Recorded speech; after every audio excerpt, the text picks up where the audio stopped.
Selamat pagi segenap warga Yakum yang dikasih Tuhan. Salam. Doa saya, Bapak Ibu saudara-saudari semua dalam keadaan sehat, sehingga melalui kesehatan yang kita miliki, kita bisa terus berkarya bagi hormat dan kemuliaan nama Tuhan. Sebelum kita bersama-sama merukan firman Tuhan sebagai dasar kita akan melayani, baik mari kita bersama-sama berdoa, mohon pimpinan dan hikmatnya. Bapa Surgawi, kami bersyukur untuk pagi ini, kami diberikan kesempatan untuk boleh melayani dan sungguh satu pekerjaan besar yang boleh kami lakukan di Yakum. Dan bersama bila sebelum kami berkarya, firman Tuhan boleh berbicara lebih dahulu pada kami. Sehingga karya kami boleh diberkati dan dituntun oleh firman Allah. Dan kami boleh menjadi berkat bagi banyak orang. Menyerahkan waktu yang indah ini sepenuhnya dalam tangan pengasihan Tuhan. Di dalam nama Tuhan Yesus kami berdoa. Amin. Bapak Ibu saudara-saudara sekalian terkasih, pagi ini kita akan bersama-sama dipandu dengan satu tema, yaitu saling membaharui. Dengan landasan firman Tuhan dari surat Roma pasal 12, ayatnya yang ke-6 sampai ayat yang ke-8, firman Tuhan berkata demikian. Demikianlah kita mempunyai karunia yang berlain-lainan menurut kasih karunia yang dianugerahkan kepada kita. Jika karunia itu adalah untuk bernubuat, baiklah kita melakukannya sesuai dengan iman kita. Jika karunia untuk melayani, baiklah kita melayani. Jika karunia untuk mengajar, baiklah kita mengajar.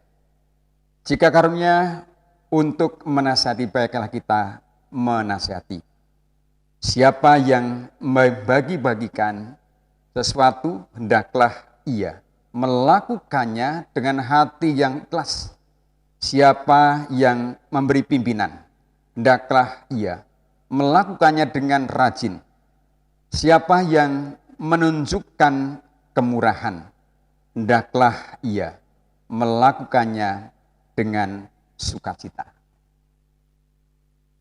Bapak Ibu, saudara-saudari yang terkasih, kita bersyukur kepada Tuhan karena sebagai warga Yakum kita masih berikan kepercayaan untuk melayani sampai hari ini. Kesempatan indah ini hendaknya kita juga menyadari bahwa kita bekerja dan melayani itu mempersembahkan ilmu kita. Dan kita menyadari baik sebagai dokter, sebagai perawat, dan bahkan juga sebagai tenaga medis lainnya, bahkan juga sebagai tenaga bidang manajemen yang mengatur seluruh juga gugus tugas yang ternyata untuk saling menolong, bahkan menopang, dan bersinergi untuk melayani, bahkan juga mewujudkan kasih Allah. Dalam rangka kita juga melayani bidang kesehatan bagi mereka yang membutuhkan kesehatan fisik yang selama ini sudah kita lakukan dengan sukacita. Kita adalah keluarga besar yang dipanggil untuk juga menerjemahkan kasih Kristus di dunia ini. Inilah sebuah kebanggaan yang harus ada pada kita. Nah, saudara-saudara, kalau kita mencermati Rasul Paulus, seorang rasul yang menekankan bahwa gereja atau orang percaya itu tubuh Kristus. Atau di dalam 1 Korintus pasal 12 ayat 12 sampai ayat yang ke-27. Nah, saudara-saudara, Rasul Paulus juga memberikan dorongan agar anggota tubuh Kristus itu untuk saling juga rukun dan bahkan saling menopang dan tidak saling bertengkar, tidak ada iri hati, bahkan juga tidak mempersoalkan mana yang lebih penting. Bahkan tiap bagian, bahkan tubuh Kristus melaksanakan tugas masing-masing dan tidak ada satu anggota pun yang dianggap tidak penting, semuanya penting. Jadi Bapak Ibu saudara, kita semua berharga di hadapan Tuhan. Dan juga Rasul Paulus mendorong kita untuk juga mengenali diri kita sendiri. Saudara, kalau kita mencermati beberapa hal terkait juga filsafat atau para filsuf Yunani, dia punya satu ungkapan atau mereka adalah bukan satu ungkapan yang luar biasa. Dikatakan demikian, manusia, kenalilah dirimu sendiri. Jadi kalau kita mau sebenarnya tekankan bahwa tidak mungkin kita mencapai banyak hal di dunia ini tanpa mengenal apa yang dapat dan apa yang tidak dapat kita kerjakan. Jadi bersyukur Bapak Ibu kalau kita mengenali diri kita sebagai orang percaya, dipanggil untuk mempersembahkan hidup kepada Allah dengan karunia-karunia yang ada. Maka dalam bacaan surat Roma pasal 12 tadi ayat 6 sampai dengan ayatnya yang ke-8. Memberi 3 penekanan penting ajaran Rasul Paulus ini, yaitu tentang karunia yang dianugerahkan kepada setiap orang percaya, saya dan saudara-saudara sekalian. Yang pertama bahwa tokoh-tokoh yang menunaikan tugas bernubuat, mengajar, mengembalakan dan mengurus pelayanan diakonia, diajak untuk masing-masing itu menekuni, bahkan juga menggunakan karunia dengan sungguh-sungguh. Apa maksudnya saudara-saudara? Ternyata ada tekanan yang harus kita cermati bahwa dengan cara ini tidak ada persaingan di dalam bentuk pelayanan. Artinya setiap pribadi dengan karunia yang ada, kita menggunakan yang sungguh-sungguh dalam pelayanan dalam konteks kebersamaan, sehingga tidak ada yang namanya persaingan, tapi kebersamaan dalam wujud yang utuh dalam kasih Kristus. Lalu yang kedua, bahwa dari 7 karunia yang disebut di sini, yang tadi saya sebutkan, mayoritas ada 4 hal, yaitu menyangkut karya pelayanan kepada mereka yang miskin dan lemah. Nah, saudara-saudara, bahwa dalam pelayanan gereja, tugas ini termasuk maha penting. Nah, pada zaman itu rupanya ada kemungkinan, yaitu ada jurang pemisah antara kaya dan miskin di jemaat Roma, dan juga memang adanya tantangan jemaat Roma, yaitu di antara mereka ada tantangan dari orang-orang Yahudi dan orang-orang Roma. Bahkan penderitaan pun juga mereka alami.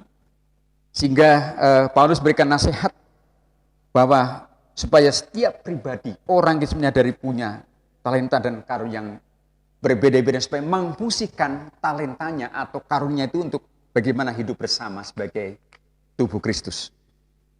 Nah, bagian ketiga, bahwa karunia-karunia yang disebut dan bahkan dianjurkan oleh Rasul Paulus harus membangun, bahkan memperbaharui, yaitu persekutuan dan bahkan pertumbuhan jemaat secara jasmani bahkan secara rohani. Ya, Bapak Ibu saudara-saudara yang terkasih, kalau kita lihat bahwa kita bersyukur ada ragam talenta atau karunia, kemampuan di rumah sakit kita, bahkan khususnya juga warga Yakum, bahwa semua punya akar yang berbeda-beda, saling melengkapi. Dan rupanya saudara kita lihat bahwa istilah bahwa supaya kita menggunakan karunia itu juga bisa membangun kehidupan kita, bahkan juga ada satu pembaruan, persekutuan, dan bahkan pertumbuhan jemaat ya di antara khususnya jemaat Roma pada itu, dan konteks sekarang ini juga demikian Bapak Ibu.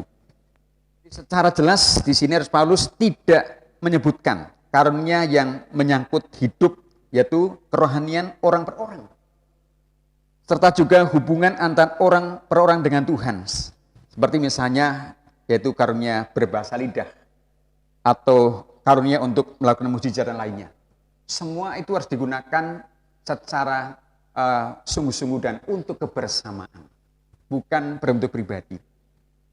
Nah, secara nyata Rasul Paulus juga memberikan juga pengajaran di jemaat Roma dalam juga segala keadaan untuk saling, yaitu secara pribadi untuk memfungsikan dirinya sebagai orang percaya.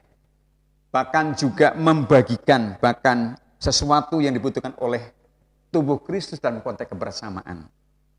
Nah, saudara-saudara yang terkasih dalam Kristus, kita melayani di bidang-bidang yang berbeda. Namun sebagai tubuh Kristus kita saling melengkapi, dan hasilnya kita rayakan, bahkan kita juga menikmati bersama, bahkan kita bertumbuh bersama, bahkan dibaharui bersama-sama. Kemudian warga hukum yang terkasih, mari kita juga akan mempersembahkan hidup kita. Apapun talenta atau karunia kita persembahkan pada Dia, dan bahkan kita bersama harus menyadari kita diikat oleh kesatuan ikatan, yaitu ikatan tubuh Kristus. Untuk setiap unit kerja di Yakum ini, tentu kita harus merasakan ya di mana saja Yakum berada, baik yang ada di Pulau Jawa sampai di Sumatera, di tempat-tempat lain sedang dirancang. Kita semua tubuh Kristus yang harus diikat, bahkan juga disatukan dan masing-masing mengerjakan tugas yang sama untuk kemuliaan nama Tuhan. Nah, dalam kunjung kebersamaan juga tentu rumah sakit yang besar diberkati Tuhan. Konteks untuk kebersamaan tentu juga mengingat rumah sakit atau BP yang masih bertumbuh. Kita bisa juga dengan karunia memberi atau persembahan menopang satu sama lain. Ini pun saatnya untuk kita bisa kerjakan bersama-sama. Nah, Bapak Ibu saudara kalian terkasih, di masa pandemi COVID-19 yang masih berlangsung ini, saya ingin mengatakan begini saudara-saudara. Saatnya kita juga untuk saling menopang dalam segala pergumulan hidup. Saya mengatakan justru saat ini dan di sini kita harus juga mengfungsikan karunia kita masing-masing untuk yaitu membuat bahkan juga sekaligus hidup ini berguna bagi orang lain dan orang lain berguna buat kita sekalian. Dalam istilah Jawa yang mungkin sangat terkenal dalam kondisi di mana kita ada di tengah pergumulan bersama, bahwa istilah sangkul sinangkul ing potrepot. Rupanya di sini letaknya kita bisa mempersembahkan hidup kita, memandang orang lain, lembaga lain dalam konteks kebersamaan Yakum sebagai lembaga yang didirikan oleh gereja atau GKI dan GKJ. Kita adalah kepanjangan tangan gereja, dimanapun itu berada, kita satu dalam Kristus. Amin, Bapak Ibu saudara-saudara. Kita bersyukur juga sekali lagi bahwa melalui juga apa yang boleh kita kerjakan. Pertumbuhan, bahkan juga pembaharuan hidup orang percaya itu akan terlihat ketika apa? Semua menggunakan karunia yang ada pada dirinya. Saya mengatakan, Bapak Ibu, paling tidak di antara kita minimal punya satu karunia. Gunakan dengan baik. Bahkan kita akan boleh menjadi pribadi yang membaharui orang lain. Menyemangati dalam ikatan persekutuan, dan kita bersama akan boleh mengalami sukacita yang dirasakan bukan untuk diri sendiri, bagi semua pribadi yang di dalamnya kita menganggap sebagai tubuh Kristus. Dan mari kita juga dengan anugerah dan keselamatan yang Tuhan anugerahkan, kita akan sungguh-sungguh juga untuk membuat kebersamaan, bahkan sekaligus karunia yang kita punya dipersembahkan kepada Allah sebagai persembahan yang hidup. Saya ingin mengakhiri membaca 2 ayat untuk bersama-sama kita bersemangat untuk melayani sebagai persembahan hidup dari Roma pasal 12 ayat yang pertama yang berkata demikian. Karena itu saudara-saudara yang terkasih, demi kemurahan Allah aku menasihatkan kamu supaya kamu mempersembahkan tubuhmu sebagai persembahan yang hidup, yang kudus dan yang berkenan kepada Allah. Itu adalah ibadahmu yang sejati.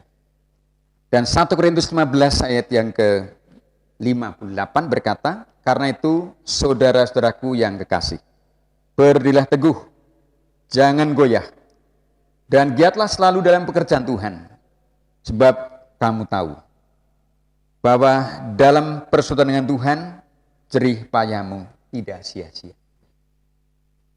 Bapak Ibu saudara-saudara terkasih warga Yakum, mari kita akan terus berkarya dengan satu konsep hidup, bahwa kita dipanggil sebagai tubuh Kristus dan untuk mempersembahkan karunia yang ada pada kita sekalian.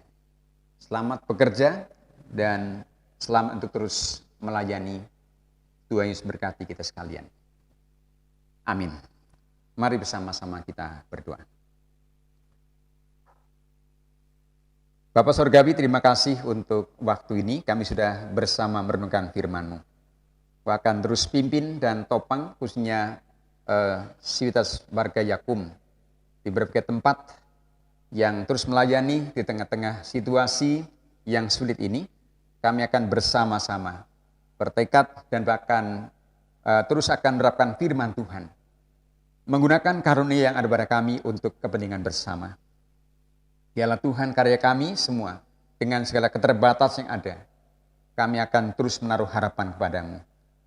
Pagi ini kami menyerahkan waktu kami dari apa yang sudah kami persiapkan di jam pagi ini, bahkan siang, sore, sampai malam nanti Tuhan bersama-sama kami. Di dalam nama Tuhan Yesus kami berdoa. Amin. Ya, kiranya Tuhan berkati kita sekalian dan Tuhan akan menopang dalam karya kita hari ini. Amin.